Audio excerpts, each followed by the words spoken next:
Welcome to Unpack Podcast with your host, leadership consultant Ron Harvey of Global Core Strategies and Consulting. Ron believes that leadership is the fundamental driver towards making a difference. So now, to find out more of what it means to unpack leadership, here's your host, Ron Harvey. Good morning, everyone. This is Ron Harvey with Unpack Leadership podcast. Super excited every time. What we do as a company is professional development around leadership and people and conflict and all those people problems, those things that show up in every environment. Or if there are people, there are concerns and issues. That's the work we do. We love it. We're based out of Columbia, South Carolina, and didn't really come here. So you can always find us on LinkedIn, and you can go to our webpage. You can find out everything about us. We host this podcast to have real conversations about real things that are happening. And so I'm really excited all the time that our guests show up. We don't have any pre-scripted questions. The one thing we promise on this podcast, we'll talk about leadership. How we get there, I'm not sure yet. Hang on with us, have fun with us. Don't leave yet. We promise you that we will give you something exciting and some good content and some tips that you could use if you're in a leadership seat. With that being said, I'm super excited to have another guest coming with us from Toronto. David, I'm going to invite you to the microphone, and I always invite my guests to introduce themselves however they wish. Well, good morning, and thank you very much, Ron, for having me on today. My name is David Fung. I am here in Toronto, Canada. It is a chilly day today. And why I'm on here? Well, first of all, I spent 23 years in the tech industry, the last decade or so in leadership. I have the scars from the corporate world, and I recently left it so that I can pursue full-time the best part about leadership, which is seeing people grow, seeing people have that aha moment, but also to share a lot of the missteps and the fall flat on my face moments with them so that they don't have to as well. And so with that, today I am an executive coach and working with leaders to help them during major transitions and chaos and bring calm during those times. Yeah, well, appreciate you, David, man. I mean, a lot to unpack, about your career and the journey and coming out of corporate and being an entrepreneur. So I'll dive right in. As you see from, being in corporate, being an entrepreneur, what are some of the similarities when it comes to leadership, regardless of where you find yourself at? A lot of our guests on all different industries from all walks of life. What are some things you're finding pretty common across those organizations around leadership? Yeah. So here's the one thing I'm happy to see in many more progressive organizations is that I think a lot of the answers you would get traditionally, Ron, would have been, oh, leadership is about, creating an environment for people to thrive. That's still true. Absolutely. Okay. You need to do that. A metaphor I'd like to use is, my job as a leader is, you know what? I want people to push themselves. So let's take the soccer game. Imagine we're playing soccer at the edge of a cliff. Now, if there were no guardrails around that cliff, people are not going to play really hard. They're not going to kick that ball too hard because you know what? They're going to be afraid of falling off that cliff. That cliff is like, innovation, the unknown. But if I put guardrails, a little fence around that cliff at the edge, people are going to play. They're going to run. They're going to run hard because they know even if they run really fast towards the cliff, that guardrail is going to stop them from falling. That's my idea of leadership, is that I got to make sure that they're willing to run towards the cliff, right? But I put the guardrails in place so that they're willing to do that safely. So that is leadership as a metaphor. But now here's what I see in the more progressive organizations and where leadership needs to continue to evolve is if you're going to lead people, you need to learn to lead yourself first. Super cliche, but I can tell you so many people don't do the self work. Let me unpack that for you, David. Yeah. So let me unpack that though. Yeah. What does that look like? I mean, I hear it and people say it, but what are some examples that we can say, how do I observe someone leading themselves well? What would I see? Yeah. It's first of all, it's a person who's leading themselves first, right? Like, so, behind the scenes, what you won't see from me is all the self-work I do, right? All the things I question about my beliefs, my belief system, the questioning of my behavior, the questioning, et cetera, et cetera. And I don't mean ruminating. I don't mean like, going into a rat hole and I mean like really examining like, hey, is this belief true anymore? Okay. That is what you don't see. What you will see from me is that because I am confident with myself and I've looked at my self-leadership, I am willing to lead with weakness. That's very counterintuitive. Some people call it vulnerability. Some people saying it's humility. I like to catch people's attention, say, you know what? If you want to connect with people, lead with your weakness first. Talk about where you are weak, where you went wrong, and that will draw people to you as a leader.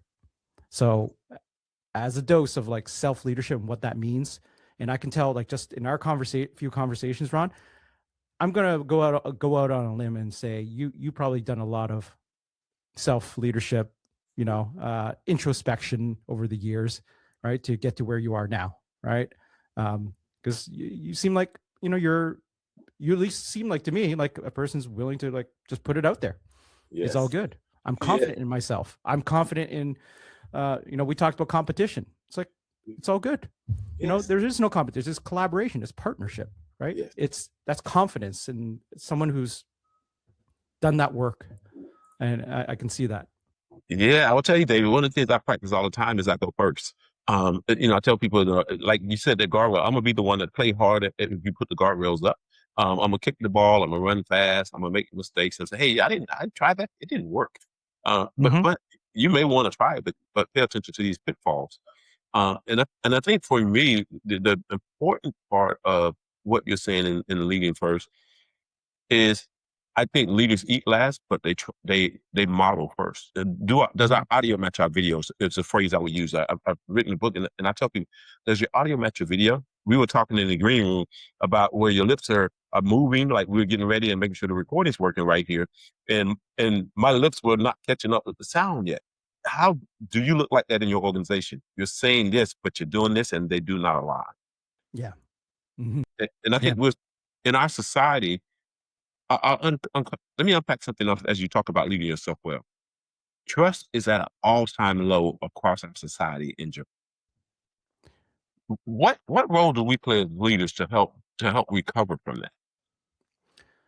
So I am going to ask a question back and it just came to me. That is the narrative I hear a lot. That is, and it's been repeated. Trust is at an all-time low. But I guess, who do we trust right now? And I would ask the question back, who do you trust right now, Ron? Yeah, for me, I think it depends. I'll tell you there's some characteristics that I look for who do I trust. And that is people that their audio matches their video, they're transparent, they're going to be vulnerable, they're going to take some risks. And I'll tell you that they're not perfect. If someone shows up like they got it all together all the time, I'm looking like, yeah. I'm a little bit apprehensive of saying, because I don't feel like anybody gets it right all the time. So if someone always is perfect, I'm a little leery. Yeah. Yeah. And I asked this question and here's my opinion is that let's flip the question. And this is what like positive psychology teaches you, right? Is that let's flip the question. What do you trust? Right? Here's who I trust. I trust my faith. I trust my family. I trust my good friends that I choose to have.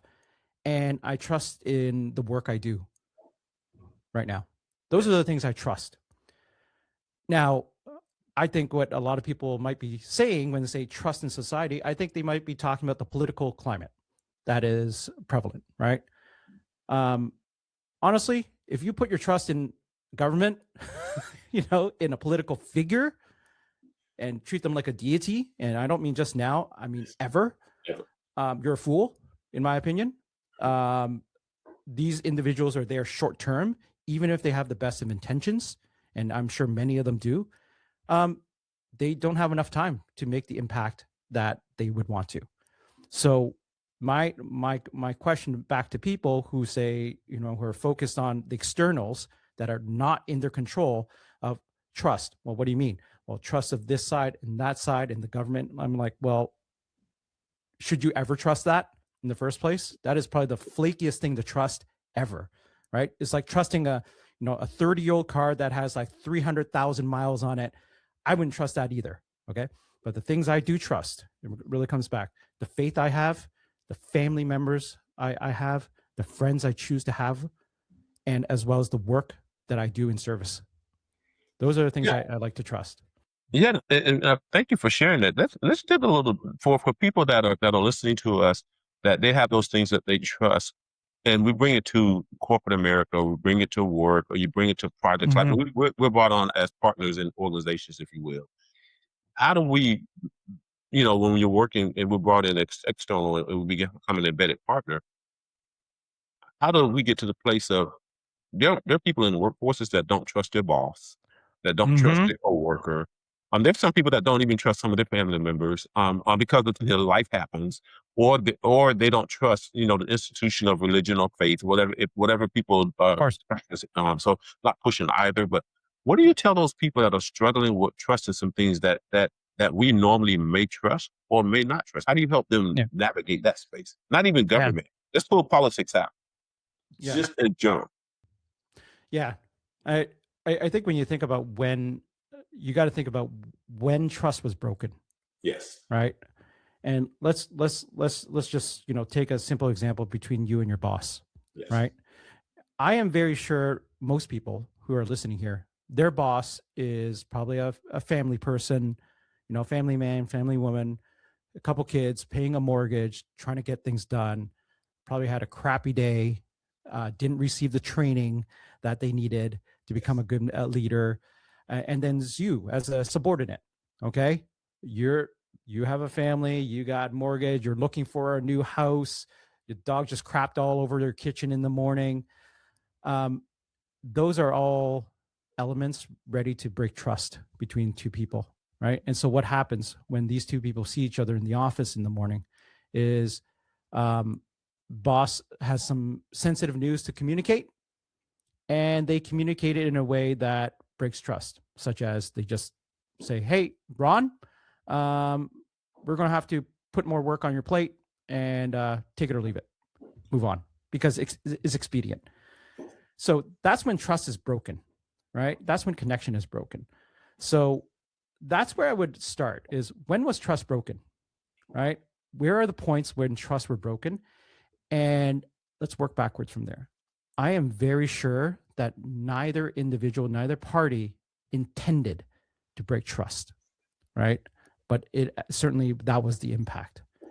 So let's start there, right? Intentions are good.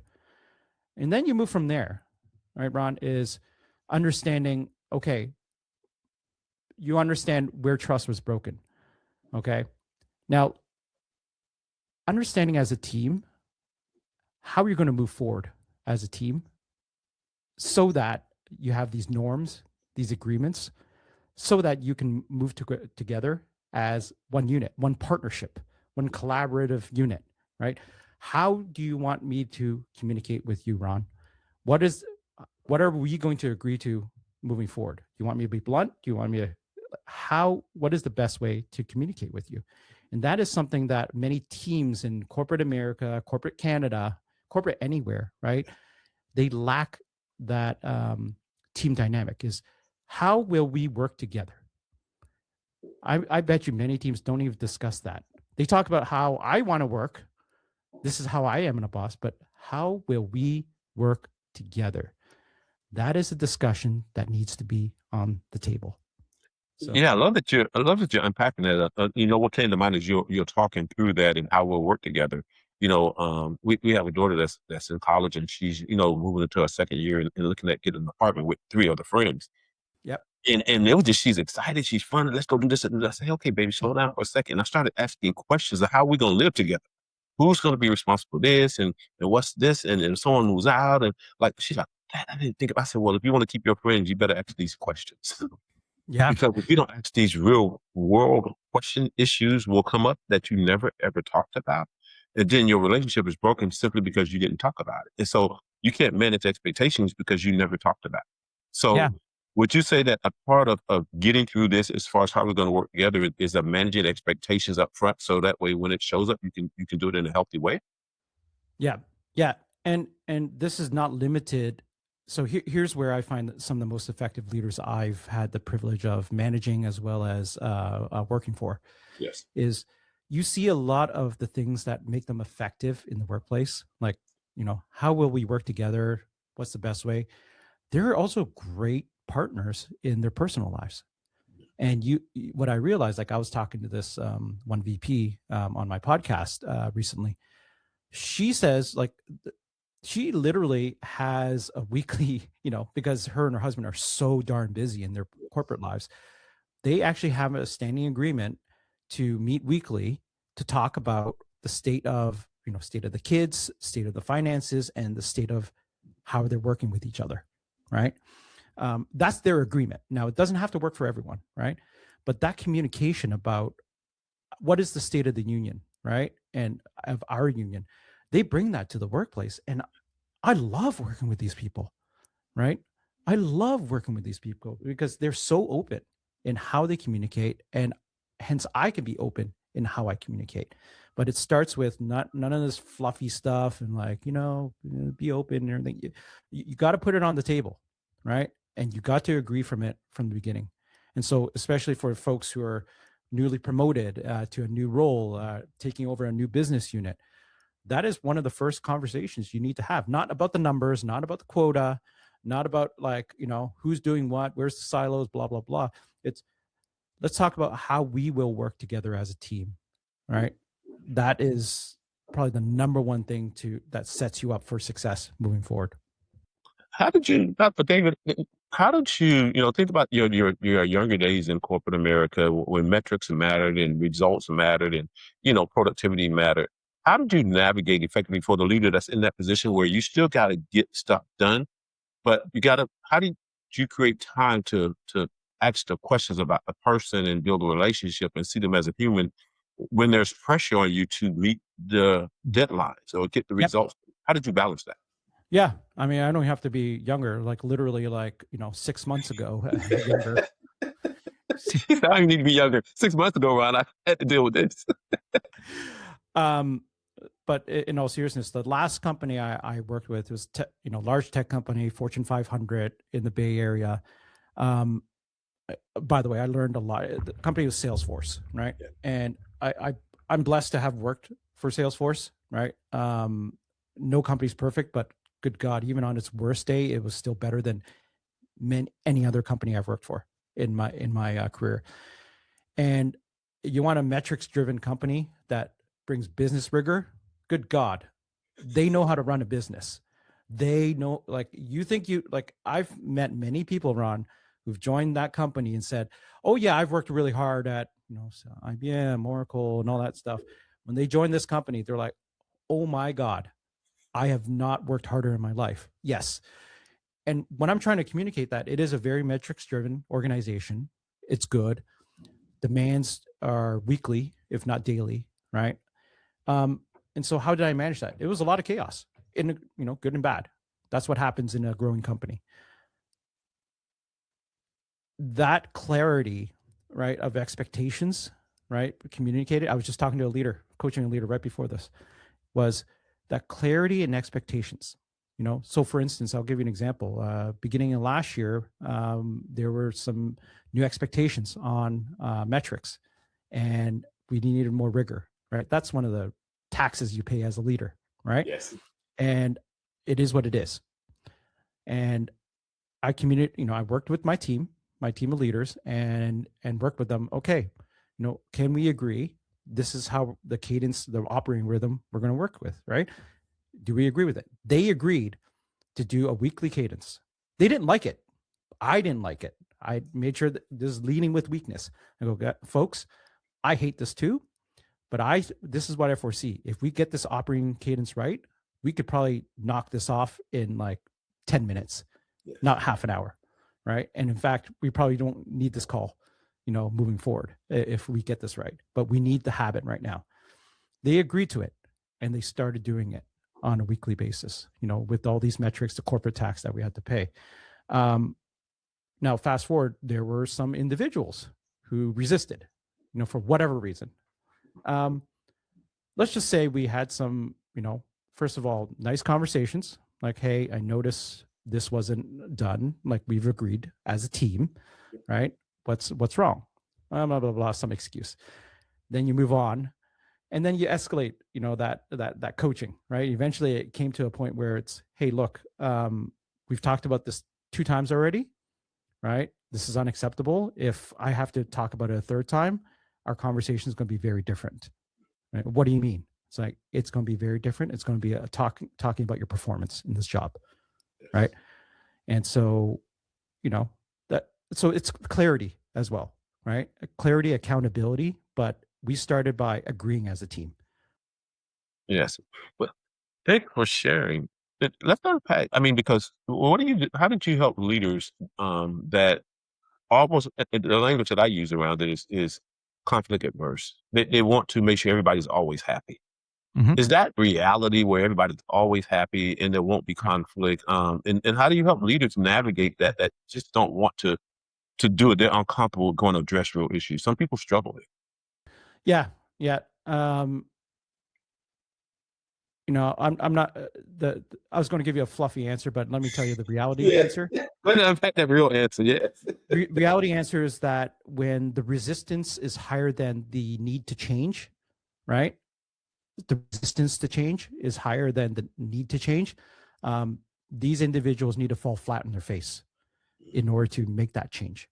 This change that you're talking about is the need to hold people accountable, right? Yes. Like conflict averse, right? Hold accountability, to stand up for your team, to stand up for yourself, right? But if you're a leader, standing up for yourself is also standing up for your team, right? And for those individuals, right? I was going to give you a formula, but I say, no matter how much coaching I've given to a lot of these individuals who are conflict averse, it is about helping them understand what their belief is around conflict. Yes. Right? Like when you are not speaking, when Ron says this and you're not speaking up for your team, what are you believing about yourself? Yes. What are you believing about your team? Because it is beliefs, right, that hold people back, but it's also beliefs that propel people forward. So sometimes those beliefs that might be holding you back now, or the beliefs that actually helped you move forward at one point, might be holding you back now. And so it is helping these people understand what those beliefs are. That is the job of a coach. And the challenge that is, it still serving them to this day. Yes. But that said, Ron, back to the falling flat in your face. Some people just need to fall flat in their face, smash it, and get a bloody nose. They're like, man, that didn't work. I'm like, And now the problem's even worse. And by the way, we're talking about your performance now. And this is a different conversation now. And that's the bloody face that some people need. You can see I've had some experiences. Yes, that's our next question, right, David? I'm like, okay, David. So would you share with us a time where you had to go through that experience yourself to learn? Because leaders got to take risks. And I love that you said it's part of the taxes of leadership. Mm-hmm. When you had to go through this experiential learning of living through it and then recovering from it? Yeah. So here's what worked for me and didn't serve me anymore as a leader. One of the things that worked for me as an individual contributor, even as a junior leader, was I was very creative. I am still very creative, but much more measured. But very creative. I'm innovative. I make connections where a lot of people don't see the connections, and I have a crap load of ideas.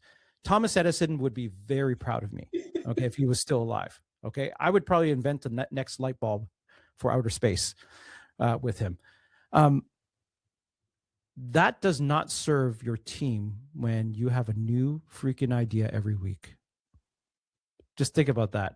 Oh, Ron, I have another idea. How about we launch a campaign to do this? How about, and that created a lack of clarity, created a lot of guessing on the team.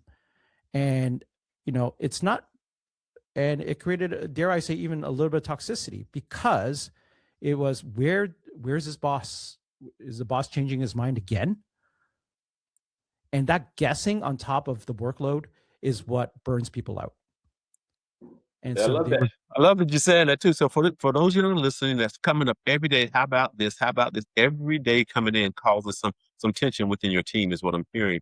How did you recover from it? What did you do to slow that down without losing? Because what I do hear from people, they told me to show up as my authentic self. I want to lose me. yep, yeah. So don't mistake in showing up as your authentic self. Also, if your authentic self, you're a stubborn ass, doesn't mean you show up as a stubborn ass. Okay. Authentic self is like, yes, bring yourself and your personality. But if you want to become a better leader and better person, you need to have that humility and doing that inner work, right? Inner work, by the way, I'm not a fluff person, right? Yes.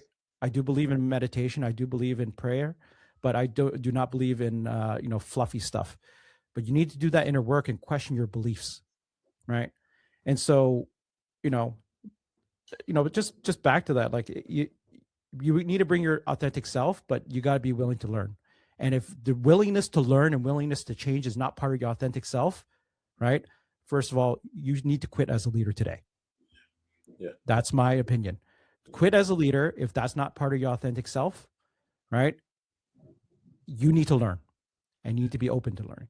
So that said, I had one of my leaders who, I got to know very well. And she literally said to me one day, "Is like, Dave, you have a lot of ideas, but you're allowed to keep some of that to yourself for another day." And I go, and we had that conversation. I go, "What do you mean by that?" She's like, "Dave, like you're burning people out by doing this.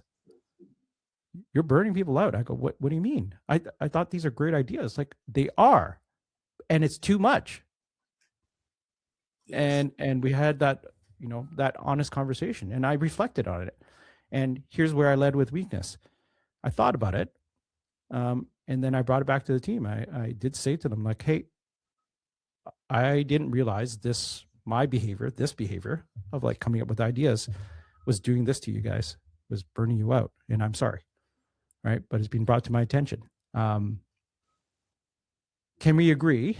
Like, I'm going to watch myself, but I'll need your help as well. I'm not delegating it to them. I'm taking responsibility, but I think I think I did much better over the years after that. Yes. Yeah. Thank you for sharing. I mean, how was it, when that happens, what do you say to the leader that may want to take it personal and want to defend that feedback? How do you help them not take it personal and don't defend the feedback? Yeah. And when you say defend that feedback, does it mean they get defensive if you give Yeah, that get feedback? defensive where you say, "Hey, these are great ideas, but it's too Yeah. much." Yeah. Yeah. So I think the psychology behind that is that, when you get defensive, it's because you somehow identify your identity is linked to it. Like Yes. my belief, I can tell you now after some work, my belief around innovation was that is how you distinguish yourself as a contributor in an Yes. organization with new ideas. It is, but it's taken to an extreme. That was the problem, right? That was my belief, and I had to challenge that. And that's the thing. Going back to the beliefs, right? It's like, hey, I see this feedback is landing in a way that's uncomfortable. Like, what are you believing? Like, what belief is it challenging right now? That's the thing I would ask this leader. What beliefs are we challenging right now, right? And what about this behavior? What do you believe about it? Like, I go back to the word belief a lot. It all starts inside, someone's behavior. So that's the start, and then that's the journey you take as a leader to coach them through that. Yeah. Hey, thanks, David. As we look at time, I want to be able to get to something that's showing up a lot for leaders across the board, because everybody's super busy. There's so much thrown at us. The world is moving faster. It's not going to slow down.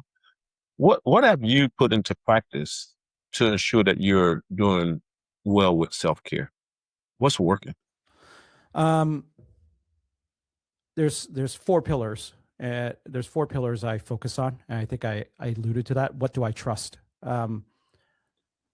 I trust, the faith and philosophies I have, And I'm not subscribed to any one faith. I read about many faiths. I subscribe to many philosophies as well. Everything from Christianity to Buddhism to Taoism.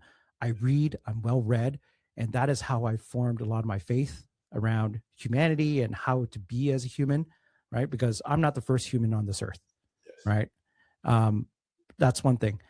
My family is an anchor, and that is continuous work, continuous time, but also where I get I'm anchored as a person and as a father, as a husband. That's what's anchors me. A lot of us in corporate America, we get so busy that we forget about our friends. And what you find out is that once you leave corporate America, that will tell you how much you actually ignored your community, how you ignore friends. Friends are not just your high school friends. It's your community. It's your church. It's, your pickleball buddies, whatever it might be. That's your friends. Those are the people that make up community. And that is one of the top, that is the number one predictor of happiness, by the way. A longitudinal Harvard study started in 1937, still going on to this day, Ron, right? That is on studying adult development. The number one predictor of healthy adults with good well-being and happiness is community. Think about that. That is hard science there. That's been running for, I can't do the math, 1937, whatever that math is, right? And then the last thing is the work we're doing. I get it. In corporate America, a lot of us are doing the work because we need to pay pay our mortgage and everything. You might not feel like you're in service to something bigger, and that's okay. Let's not force it. Okay. But you got to find something in your work, whether it's working in the community, volunteer, or eventually, like what we're doing right now, is become an entrepreneur and find something that is meaningful to you when you're able to. You got to find something that it gives you meaning and service to the broader community. That's the work side of it, right? So those are the four things: your faith, your family, your friends, and your work as a service. Yes, I love that you're sharing it. I mean, especially when you say community, what came up, as you were talking about the community piece of it, is the word unity is embedded into that, and having those relationships and connections creates better health long term. So I'm glad that you're sharing that, because sometimes it's easy to get siloed as a leader. It's super easy to get siloed. Yep, it gets lonely if you choose. It gets lonely if you choose. Yes. Yeah. So David, as we wrap up, is there any last minute advice or things that you would like to drop? Say, hey, here are 3 pearls of wisdom, and whatever that number is. What would you leave with the people that are listening to us that you've learned from your own journey that could be helpful to them? Yeah. If you want to lead others, learn to lead yourself first. Build the humility, challenge your beliefs,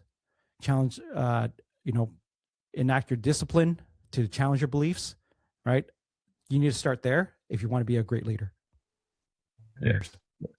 Love it. How do people locate you? If someone wants you to come on a podcast, how do they locate you? And then can you tell a little bit about the work that you do? So if someone's interested in your services, Yep. what would you share with them about what you do? Yeah. Yep. I first of all, I run my own podcast. It's a leadership podcast called Coachful Coaching. So that's my company name, Coachful Coaching. It is a leadership podcast. I've had everyone from ex-Olympians to people featured on Forbes, as well as TED speakers, talking about leadership and what that means in life as well as in work.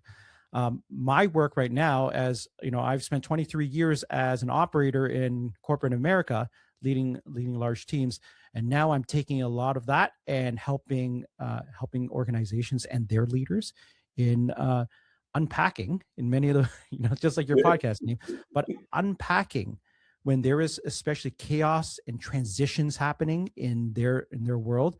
It's unpacking that so that we can bring calm back to their teams and to their organization.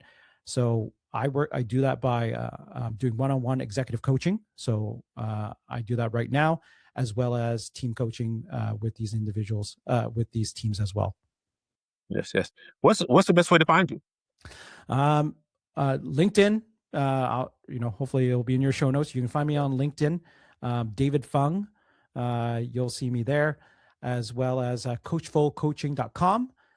But you can also search for the Coachful Coaching Leadership Podcast on YouTube, Spotify, Apple, or anywhere you stream your podcasts. Yes.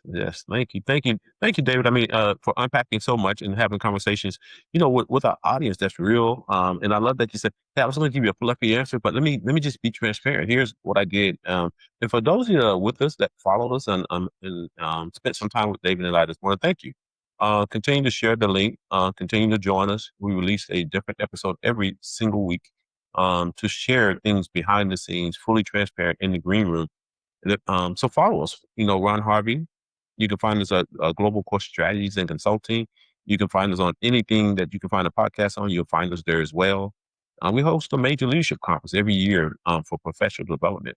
Feel free to, if you ever want to come to Columbia, South Carolina, plan it for the first Friday of October. Every year we're hosting a conference, all strictly for professional development. And then you can find us on LinkedIn.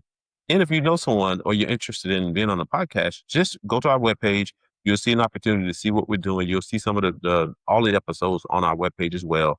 And if you think you can add value to leadership development, the conversations that help leaders, that's strictly our audience. That's where we spend all of our time, because our motto is people always matter. We will always live by that and make sure that we take care of people. So thank you for joining us. Please share with anybody else. The best way to find both of us is on LinkedIn if you're interested in finding or talking or having another conversation with us. And until next time, David and I are going to sign off and tell you thank you for joining Unpack with Ron Harvey. Well, we hope you enjoyed this edition of Unpacked Podcast with leadership consultant Ron Harvey. Remember to join us every Monday as Ron unpacks sound advice, providing real answers for real leadership challenges. Until next time, remember to add value and make a difference where you are for the people you serve, because people always matter.